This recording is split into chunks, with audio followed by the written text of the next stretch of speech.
सबसे पहले गणेश चतुर्थी की हार्दिक शुभकामनाएँ। गणपति बप्पा आपकी लाइफ में बहुत सारी खुशियाँ लेके आएँ, तो अच्छे से गणेश चतुर्थी को सेलिब्रेट कीजिए। हमारी कंट्री में बहुत सारे ऐसे फेस्टिवल्स हैं जो हम सेलिब्रेट करते हैं, अलग-अलग तरह के फेस्टिवल्स हैं। ये यही दर्शाते हैं कि हम कैसे एक साथ मिलके ये फेस्टिवल को सेलिब्रेट करें, ताकि सोसाइटी में, कंट्री में जो है वो यूनिटी बनी रहे।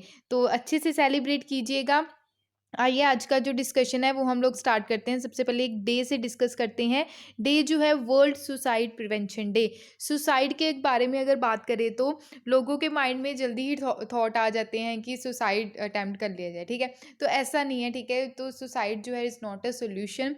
क्लियर। तो कोविड-19 के ड्यूरेशन में हमने बहुत सारे ऐसे केसेस देखे कि लोग जो हैं वो सुसाइड अटेम्प्ट किया गया लोगों के द्वारा, डर की वजह से कि कोरोना वायरस कहीं हमें ना हो जाए, हमारी फैमिली को ना हो जाए। और भी बहुत सारे ऐसे रीज़न्स हैं, जैसे फार्मर्स जो हैं, किसान जो हैं, वो आज के टाइम में बहुत सारे जो हैं वो सुसाइड कर रहे हैं, ठीक है। सुसाइड जो है उसको कैसे हमने कंट्रोल करना है, कैसे प्रिवेंट करना है, तो लोगों को इसके बारे में बताना है कि suicide is the not a solution, okay. तो हर साल जो है 10 सितंबर को ये सेलिब्रेट किया जाता है वर्ल्ड सुसाइड प्रिवेंशन डे। तो हम कैसे इसको कंट्रोल कर सकते हैं, ठीक है। अगर किसी के माइंड में कुछ भी ऐसा मतलब चल रहा है माइंड में, तो किसी से बात कीजिए, बात करने की कोशिश कीजिए, ताकि उस प्रॉब्लम का सोल्यूशन निकल सके। तो अवेयरनेस फैला सके हम ग्लोबली कि सुसाइड जो है उसको कैसे कंट्रोल करना है। थीम जो काफ़ी ज़्यादा इंपॉर्टेंट है इसकी, creating hope through action. Clear. Theme इसकी याद रखिएगा। और डे सेलिब्रेट कब किया जाता है ये आप लोगों को माइंड में क्लियर होना चाहिए। नेक्स्ट काफ़ी ज़्यादा इंपॉर्टेंट है, ट्राइब्यूनल के बारे में यहाँ पे बात हो रही है। ट्राइब्यूनल का मतलब होता क्या है? ट्राइब्यूनल एक तरह का कोर्ट होता है, क्वाज़ी जुडिशियल हम इसको बोलते हैं, जिसको अर्ध जुडिशरी बोला जाता है, ठीक है। ट्राइब्यूनल का मेन मकसद क्या रहता है? जैसे हमने एनजीटी भी डिस्कस किया था, ठीक है। नेशनल ग्रीन ट्राइब्यूनल 2010 में इसका क्रिएशन किया गया। तो ये जो क्वेश्चन है ये एपीएफओ के एग्ज़ाम में भी पूछा गया, तो काफ़ी ज़्यादा इम्पोर्टेंट हो जाता है।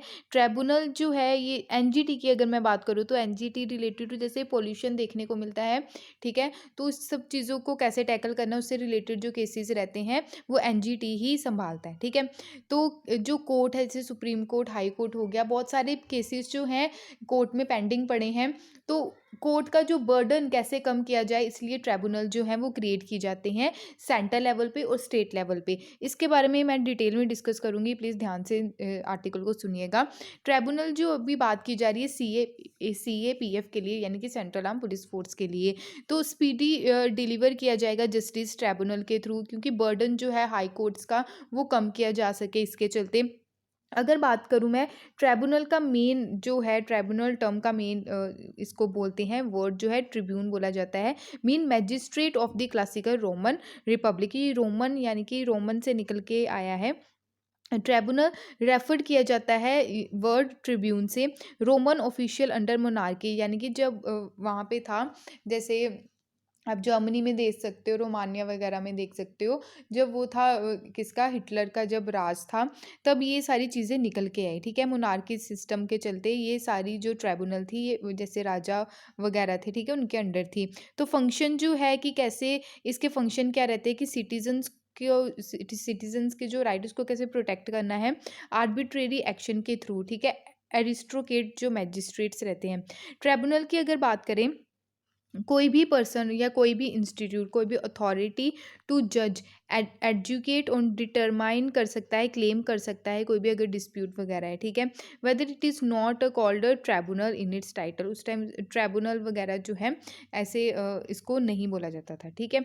अगर बात करें, ट्राइब्यूनल जो है ये क्वाज़ी जुडिशियल है, यानी कि अर्ध जुडिशियल का काम करता है, ठीक है। प्रॉपर जुडिशियल सिस्टम नहीं है, यानी कि हाफ जो है हाई कोर्ट का, सुप्रीम कोर्ट का जो बर्डन रहता है उसको कैसे कम किया जा सके, मेन मकसद यही है, ठीक है।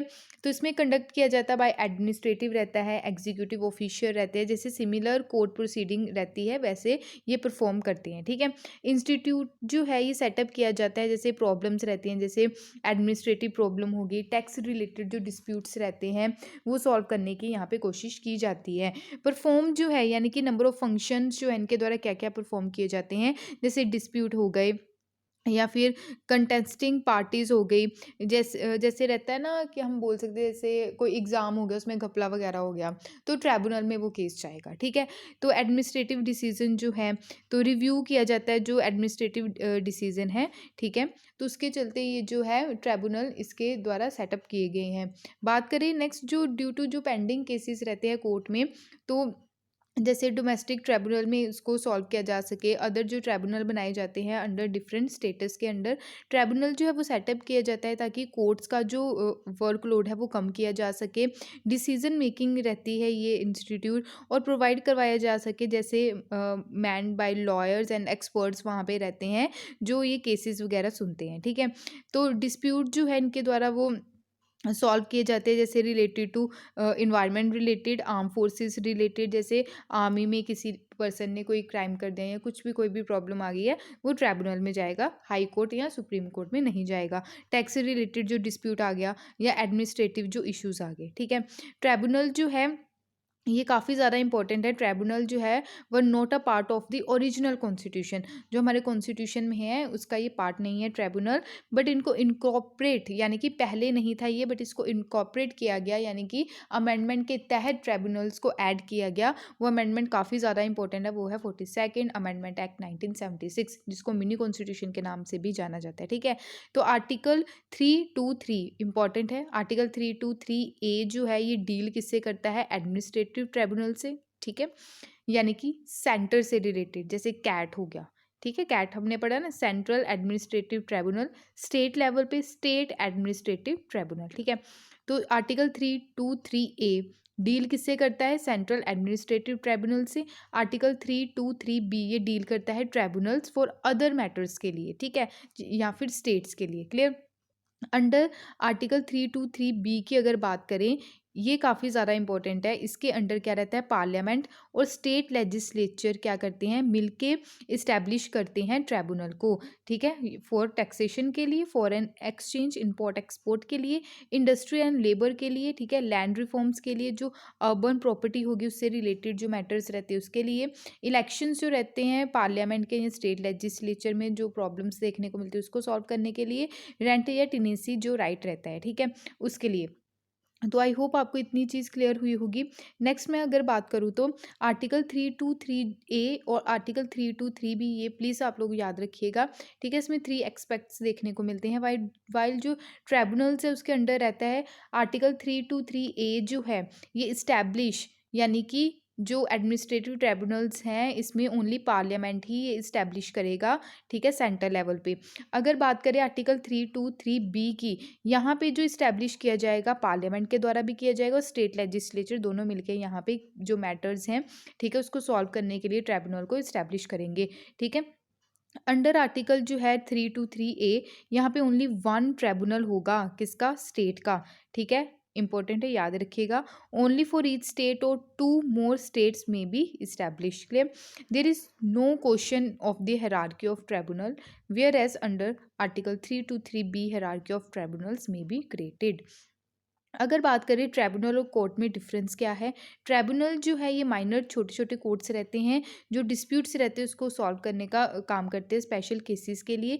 कोर्ट जो है ये लीगल सिस्टम रहता है, इस्टेब्लिश किया जाता है सिविल एंड क्रिमिनल केसेस के लिए। डिसीजन जो है ट्राइब्यूनल ट्राइब्यूनल की बात करें, जो डिसीजन आता है, जैसे जजमेंट आ गया ना, ठीक है, कोर्ट के द्वारा, तो उसी जजमेंट को ट्राइब्यूनल जो देगा वो जजमेंट उसको अवार्ड बोला जाता है, ठीक है? तो कोर्ट जो है कोर्ट जजमेंट देता है, डिग्री देता है, कन्विक्शन और एक्विटल, ठीक है? डील्स जो है स्पेसिफिक केसेस को ये डील करता है, वैरायटी ऑफ केसेस को कोर्ट डील करता है। पार्टी जो रहती है इसमें ट्राइब्यूनल में भी पार्टी डिस्प्यूट, और कोर्ट की अगर बात करें तो कोर्ट जजेस रहते हैं, यहाँ पे आर्बिट्रेटर रहता है, नॉट अ पार्टी, यहाँ पे कोई पार्टी काम नहीं करती, ठीक है?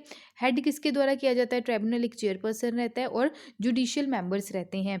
कोर्ट की अगर बात करें, ये तो आपको पता ही है, जज होते हैं, एक पैनल होता है जजेस का और मैजिस्ट्रेट होता है। कोर्ट ऑफ प्रोसीजर में ट्राइब्यूनल की अगर बात करें, no such of court of procedure, but court में जो है कोड ऑफ प्रोसीजर स्ट्रिक्टली यहाँ पे फॉलो किया जाता है।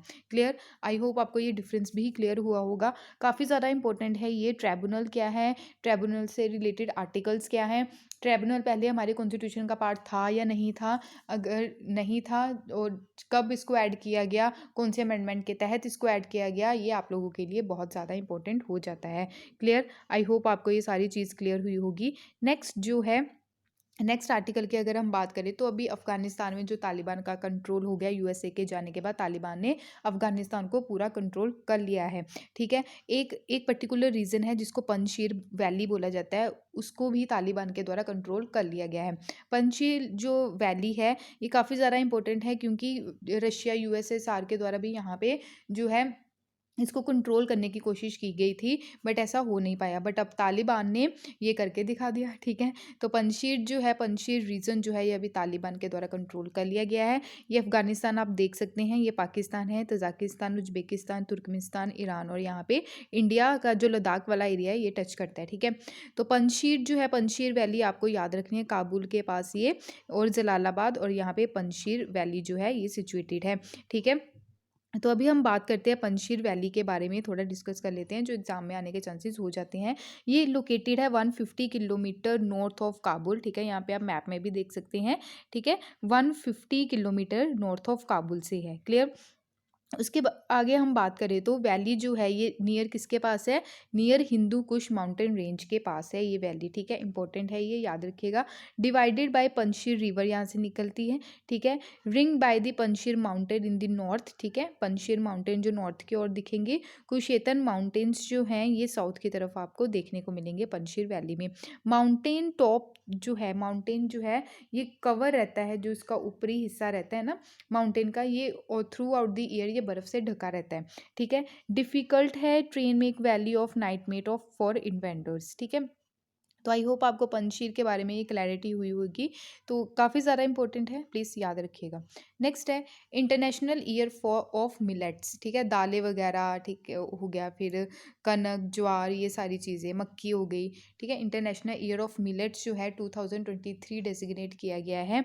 अभी इसके बारे में हम डिटेल में पढ़ेंगे। अभी जो है रिसेंटली ही यूनाइटेड नेशन जनरल असेंबली के द्वारा एक रेजोल्यूशन पास किया गया है, उनके द्वारा बोला गया है कि इंटरनेशनल ईयर ऑफ मिलेट्स जो है ये हम सेलिब्रेट करेंगे 2023 में।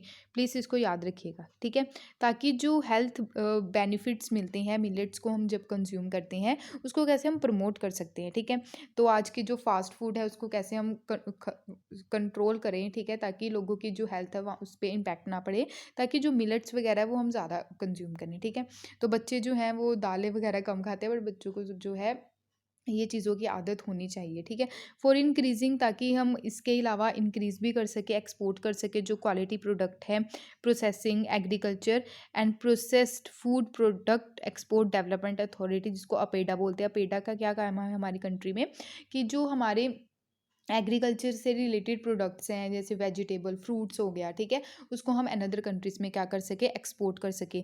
तो अपेडा के द्वारा भी एमओयू साइन किया गया है, किसके साथ मिलके, Indian council of agriculture research और Indian institute of millet research, जो लोकेटेड है राजेंद्र नगर, हैदराबाद, तेलंगाना में।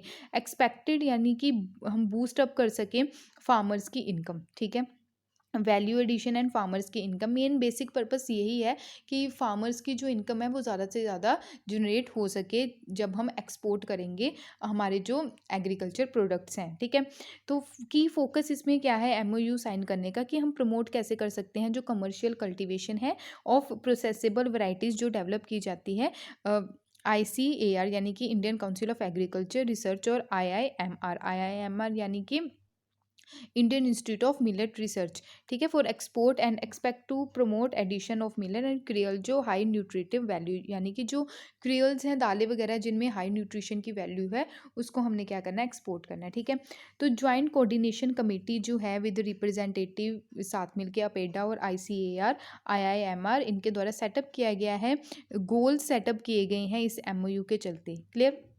नेक्स्ट है, बहुत ही ज़्यादा इंपॉर्टेंट है, इलेक्ट्रिकल जो व्हीकल्स हैं, जो चार्जिंग स्टेशंस के बारे में हमने पहले भी बहुत बार डिस्कस किया है। अभी मेघालय जो है ये पहली ऐसी स्टेट बनी है जहाँ पे इलेक्ट्रिक व्हीकल चार्जिंग स्टेशन को क्या किया गया है, इस्टेब्लिश किया गया है। ठीक है, तो फाउंडेशन स्टोन अभी रखा गया है। तो power grid corporation of India के द्वारा फाउंडेशन स्टोन रखा गया है, जो first ever electric vehicle charging station है किसका, मेघालय का।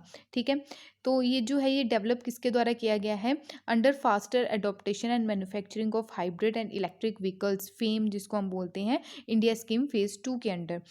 Under this scheme power grid जो है ये डेवलप करेगा 11 इलेक्ट्रिक व्हीकल्स जो चार्जिंग स्टेशन है, कहाँ पे, शिलोंग सिटी जो है मेघालय की, वहाँ पे 5 इसमें public electric vehicle charging station होंगे, 6 इसमें गवर्नमेंट इस्टेब्लिश होंगे। ठीक है, तो पावर ग्रिड जो है, पावर ग्रिड पावर ग्रिड की अगर मैं बात करूँ तो ये डेवलप जो किया गया है हमारी कंट्री में, ये सारी चीज़ें डेवलप की गई हैं।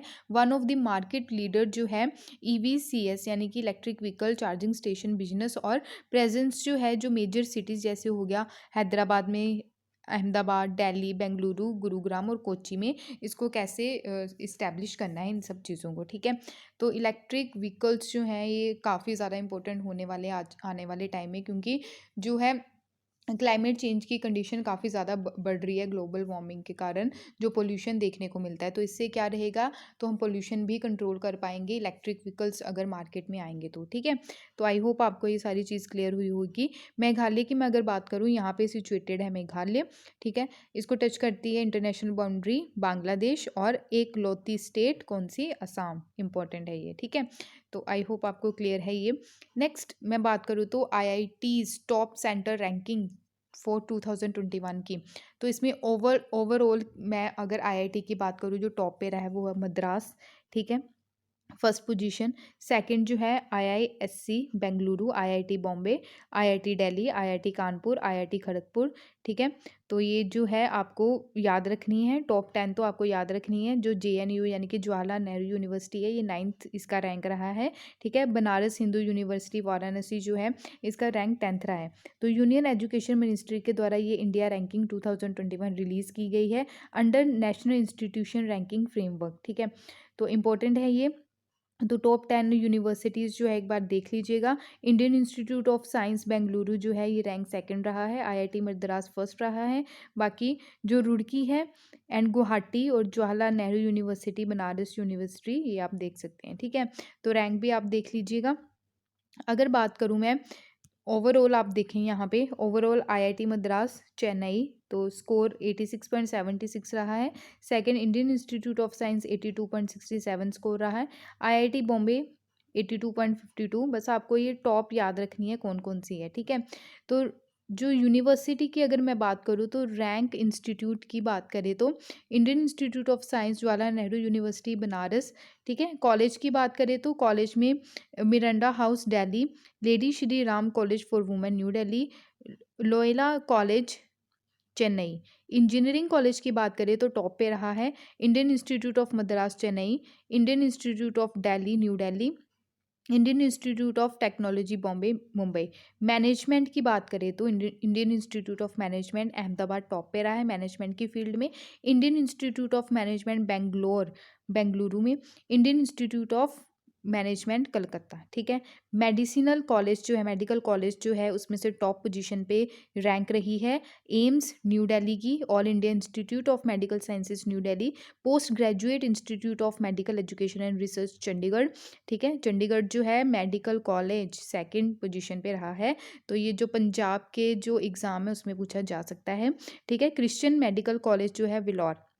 लॉ जो यूनिवर्सिटी है, ठीक है, उसमें जो टॉप पे रहा है बेंगलुरु की जो यूनिवर्सिटी है national law school of India university Bengaluru, national law university new Delhi, NALSAR university of law Hyderabad. Clear. Research की फील्ड में देखें तो Indian institute of science Bengaluru top पे रहा, Indian institute of technology Madras second position पे, Indian institute of technology Mumbai. तो ये important है, याद रखिएगा जो जो आपके एरिया में है तो उसको तो प्लीज़ याद रखिए, वो पूछा जा सकता है। तो आई होप आपको इतनी चीज़ क्लियर है। नेक्स्ट चलते हैं, इंपॉर्टेंट है वतन प्रेम योजना। योजना जो है, स्कीम्स जो है कि कौन सी स्टेट के द्वारा लॉन्च की गई, ये फ्रिक्वेंटली पूछा जाता है एग्जाम्स में। तो वतन प्रेम योजना जो है ये गुजरात गवर्नमेंट के द्वारा लॉन्च की गई है। प्लान क्या है कि जो पब्लिक वेलफेयर कैसे प्रोजेक्ट्स लेके आने हैं, 1000 करोड़ जो है नॉन रेजिडेंट गुजरातीज जो हैं उनके लिए ये सारी चीज़ें यहाँ पे अलाउ की गई हैं दिसंबर 2022 तक। ठीक है, फोकस है इस पे कि रूरल डेवलपमेंट कैसे करना है through public and state contribution. ठीक है, स्टेट का भी कंट्रीब्यूशन रहेगा और लोगों का भी कंट्रीब्यूशन रहेगा, स्पेशली रूरल एरिया के डेवलपमेंट के लिए। इसमें 40% जो है कंट्रीब्यूट किया जाएगा स्टेट गवर्नमेंट के द्वारा, 60% कंट्रीब्यूट किया जाएगा जनरल पब्लिक के द्वारा। इसमें जो नॉन रेजिडेंशियल जो यानी कि एनआरआईज जो रहते हैं, जो स्पेशली पहले गुजरात से बिलोंग करते थे, ठीक है, तो उनको भी इसमें कंट्रीब्यूट करने के लिए इन्वाइट किया गया है। ठीक है, तो ये इसकी स्पेशल फीचर आप देख सकते हैं इस योजना का। ठीक है, गुजरात की बात करें, गुजरात जो है यहाँ पे सिचुएटेड है। ठीक है, तो गुजरात यहाँ पे है, राजस्थान, मध्य प्रदेश, महाराष्ट्र इसको टच करता है। ठीक है, यहाँ से जो है पाकिस्तान की जो बाउंड्री टच करती है। क्लियर है इतना। नेक्स्ट अगर बात करें तो प्राण पोर्टल, प्राण जो पोर्टल है यूनियन मिनिस्टर भूपेंद्र यादव के द्वारा प्राण पोर्टल जो है ये इनोग्रेट किया गया है। प्राण जो है इसकी फुल फॉर्म है portal for regulation of air pollution in non attainment cities, ताकि जो एयर पोल्यूशन होता है, जो मेट्रो सिटीज़ रहती हैं, सिटीज़ बड़ी बड़ी सिटीज़ जो हैं, ठीक है, तो एयर पोल्यूशन को कैसे कंट्रोल करना है, ये स्पेशली जो प्राण पोर्टल ये अभी क्या किया गया है, इनोग्रेट किया गया है। ठीक है, तो रेगुलेट करना एयर पोल्यूशन को 132 सिटीज़ में अक्रॉस द कंट्री। पोर्टल जो है ये सपोर्ट करेगा, ये फिजिकल ट्रैकिंग करने की कोशिश करेगा, फिजिकल और फाइनेंशियल स्टेटस जो है सिटीज़ का एयर एक्शन प्लान्स के लिए जो इम्प्लीमेंटेशन की जाएगी, और डिससेमिनेट यानी कि प्रचार किया जाएगा, इन्फॉर्मेशन फैलाई जाएगी लोगों को कि एयर क्वालिटी जो है यानी कि पोल्यूशन कैसे कंट्रोल करना है। ठीक है, तो आई होप आपको ये सारी चीज़ क्लियर है। ये थे आज के इंपॉर्टेंट करंट अफेयर्स। अगर डाउट होगा तो प्लीज़ अपने डाउट्स को ज़रूर शेयर कीजिएगा। पीडीएफ के लिए आप टेलीग्राम ज्वाइन कर सकते हैं, इंस्टाग्राम पे भी फॉलो कर सकते हैं। Thank you for watching my video. जय हिंद।